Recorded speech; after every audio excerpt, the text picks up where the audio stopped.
I've spent my Saturday evening watching the boxing card on ITV4, so I thought I'd post a quick review of the two fights, Jack Arnfield and Mick, and also the Davies Jr. fight, and just talk through the card in general. Obviously, boxing seems to be going to potentially be a more regular event on ITV4 and ITV in general. The guys tonight spent a good amount of time hyping the Chris Eubank Jr. belt at the Olympia in 2 weeks, which, you know, is obviously good to see. They're taking it very seriously. They had Eubank Sr. there in the crowd up in Preston. Seemingly, I don't think Eubank Sr. was there for any real reason other to hype his own son's fight, which was of course understandable. They did an interview with him. He was wearing some ludicrous garb, and yeah, he had he did his usual stick, and you know, was relatively entertaining, talking about how electrifying and brutal Chris Eubank Jr. was. Let's talk about some of the fights. Actually, before we do, the production on ITV4 was fairly good. I saw a tweet from Ultratech Sports saying that he was quite impressed with the production, and I echo that. I thought it was well put together, and I thought it was a good bit of broadcasting. In terms of some of the personnel, I've got to be honest and say that Ronald McIntosh, the commentator, he annoys me a bit. You know, I'm not necessarily saying that I could do a better job, and he probably isn't as bad as some of the commentators out there, but he's got two traits that annoys me. Number one, he just uses pointlessly long words for the sake of it. You know, and he uses sort of pointless phrases, you know. He said that Robbie Davies Jr. folded his opponent like an accordion. You know, like there's all sorts of, you know. Earlier on, instead of saying like there was Vaseline on the guy's face, he said they were applying petroleum jelly. You know, he's just, I don't know, he just kind of gets on my nerves a bit sometimes, the way he phrases himself and how he kind of needlessly detracts from the action by displaying his lexicon of vocabulary. The other thing he does that annoys me is, seemingly in an effort to exhibit his boxing knowledge, he makes regular references to past fighters. So tonight he said Jack Arnfield's jab was like Larry Holmes's jab. Now, Jack Arnfield's jab was a very effective weapon against Mick tonight, but let's have it right. Comparing it to a Larry Holmes jab, it does the opposite of exhibiting your boxing knowledge. It actually makes you look foolish. And later on, he was talking about, I think this comment was with reference to Robbie Davies Jr.'s opponent. He was saying how the defensive style reminded him of Archie Moore. You know, I don't want to be down on it, but tonight was, let's have it right, tonight was a small hall bill. Robbie Davies Jr., Jack Arnfield, they're decent fighters. They're some way below the elite. These are guys who, for me, may have the capability of winning British titles, and that's a maybe. You know, these are not guys who are going to go on to world level. And we'll come on to that because we'll talk through the fights in a minute. But the way Ronald McIntosh was describing them, you'd think the love child of Larry Holmes and Archie Moore was in there tonight. So that was the only negative for me tonight. I found the Duke McKenzie and David Price as a double act quite entertaining. The size difference there was fantastic to see. Just as a side note, David Price looked well put together tonight. He's got himself in decent shape. Obviously, he's fighting Christian Hamer in 2 weeks, so he should be in decent shape. And he bought himself a new suit as well, which is a huge step in the right direction from a sartorial perspective. Maybe he's been swapping notes with Chris Eubank Sr. ahead of fighting on the Eubank card, you know, the Olympia coming up. But yeah, let's talk about the action itself, because I've spent far too long talking about the other things. Jack Arnfield. I first saw Jack Arnfield fight against John Ryder, and that night I bet on Jack Arnfield. I put quite a decent bet down on Jack Arnfield, and I got a very big price. I think I got about 6-1 on him to beat John Ryder. So the guy has a special place in my heart because he won me a decent wedge that night. I've got to be honest and say that I think he got lucky against John Ryder. Even though I bet on Jack Arnfield, I kind of felt John Ryder, it was a very tight fight. It could have gone either way. And I think he got very, very lucky, specifically with the margin of victory. But he does bring some style to the ring. This is a guy who can box. He's very calm. He's very composed in there. And he's got a good jab. Not a Larry Holmes jab, but a good jab. Occasionally, he's defensively irresponsible, as we saw in the 11th round, where Mick was able to land a haymaker in there. He doesn't carry much power, but he's got certain attributes. You know, he can tuck up quite nicely with a high guard. He throws his jab very, very well. He's clearly a very big, rangy middleweight. And for someone who's clearly an outside boxer, when the action does get up a bit close, he tucks up very nicely on the inside, and he throws a nice left hook to the body. He's got a little uppercut that he can shorten up. He's got some skill in there, Arnfield.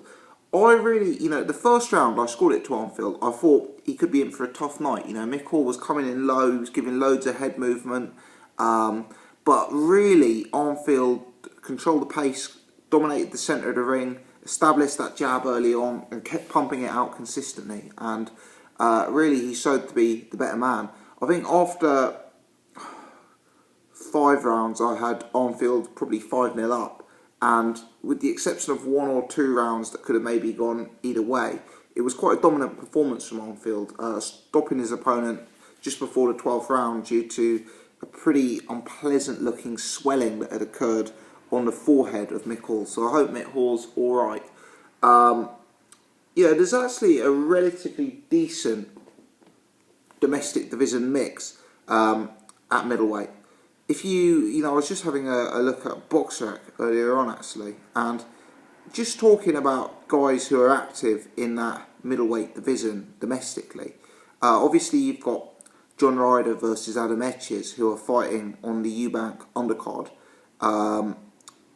very, very soon, which is, the winner of that. I appreciate Arnfield's already fought Ryder, but the winner of that goes into the mix. You've got Brian Rose, Tommy Langford, who Arnfield was talking about fighting for the British title. Then you've got names like Craig Cunningham, who beat Igogo, Tom Doran, Sam Seedy, Lee Markham, Reece Cartwright, Marcus Morrison.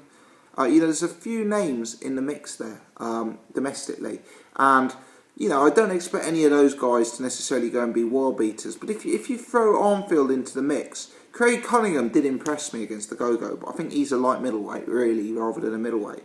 I could see Arnfield being involved in some good fights with some of those guys and potentially being victorious. I think I'd pick him to beat Tommy Langford. Tommy Langford I really don't rate. I think he's very stiff, he's very plodding, pretty basic. I think Arnfield's got a bit more to his game. I think I'd pick Arnfield there, and potentially he could go on to win a British title. He goes 12 rounds well. He's got good stamina.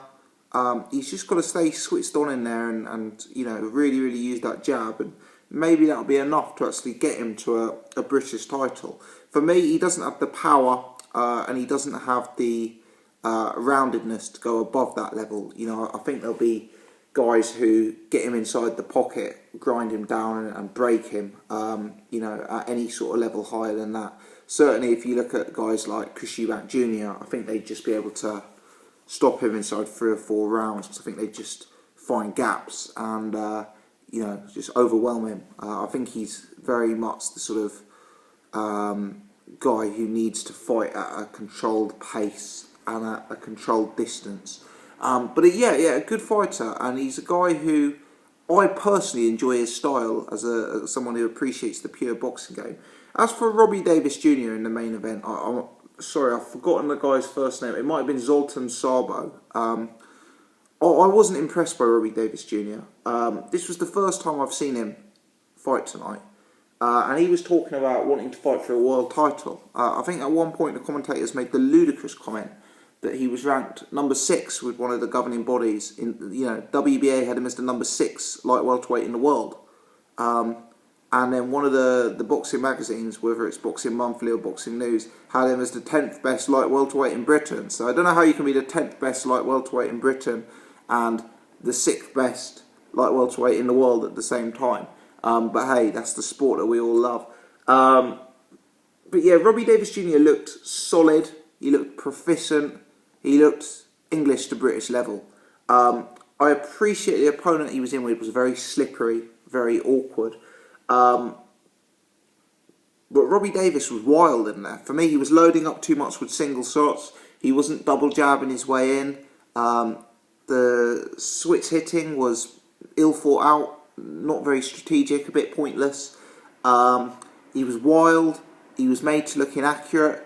He was open. He was caught. He was countered by some decent punches from Szabo, who wasn't a bad opponent, by the way. But if I look at Robbie Davies Jr., and you look at his upside, I'm not so sure. For me, he's small. I know he thinks he's a very big guy at the weight. I think he's a small guy at the weight in terms of the elite fighters. And this is not this is a strong division. You know, at the world level, you've got guys like Terence Crawford, Victor Postol, etc., etc. Domestically, guys like Hara Davies, Tyrone Nurse, Josh Taylor. These are guys I'd pick over Robbie Davies Jr. 7 days a week and twice on a Sunday. You know, guys like that. I saw Hara Davies put up a Facebook post saying he stopped that opponent in 4 rounds when the opponent was undefeated. Now the opponent's had a few losses on his record and Robbie Davies Jr. is struggling with him, and that's probably a harsh tweet, but it's, you know, there's some truth in that. For me, the way Davies Jr. was being inaccurate tonight, the way he was getting caught at times in there, the way he was, I just didn't think he was a very strategic fighter. You know, he switch hitting for the sake of switch hitting. He was loading up with single shots that were very inaccurate. He wasn't adjusting. He wasn't using his jab. He's obviously got attributes. He's a come-forward guy. He's an aggressive guy. He puts punches together nicely. There's a bit of snap to his work. I don't think he's got the power he thinks he has, but he's got some sort of power there. He did land a piece of a body shot to finish the fight. But when you're assessing the context of the division and you're thinking, where's his upside? I'm seeing him as a British title fighter on a good day. I'm not seeing him as a world title fighter. But that's just my opinion, guys. You know, Arnfield, Robbie Davies Jr. If I had to pick one I was more confident of winning a British title, I'd probably actually side with Arnfield, which may surprise people. But yeah, I just think stylistically Arnfield has the style to cause problems for people. And I think he's got the size to cause problems for people as well. Whereas Davies Jr., I don't think he brings either of those things to the table. He's probably got a bit more power than Arnfield. But as Davies Jr. steps up in level, I suspect that the power that he thinks he has and that knockout ratio that he does currently have will decrease. But yeah, regardless, I enjoyed watching the boxing tonight. It was what it was. It was small hall stuff. It was Arnfield and Robert Davies Jr. It wasn't Anthony Joshua and David Hay. But it was entertaining. It was interesting. You've got to applaud boxing on terrestrial TV. It's good for the sport. It's great that fighters like Arnfield and Robert Davies Jr. get this exposure on a Saturday night. It's great that us as boxing fans have something to watch. So I applaud it massively. I thought the production quality was good. I'd certainly be tuning in again. So yeah, congratulations go out to ITV4 and congratulations go out to the people who are making this happen. Let me know your thoughts, guys. Leave your comments in the section below. On ITV4, on the commentary team, the production, the 2 fights that we saw tonight, leave your comments in the section below. If you've enjoyed the video, take the time to hit the thumbs up button, please. It spreads this to a wider audience. And if you're new, do subscribe so you can check out my other videos. Many thanks indeed for watching. Appreciate it.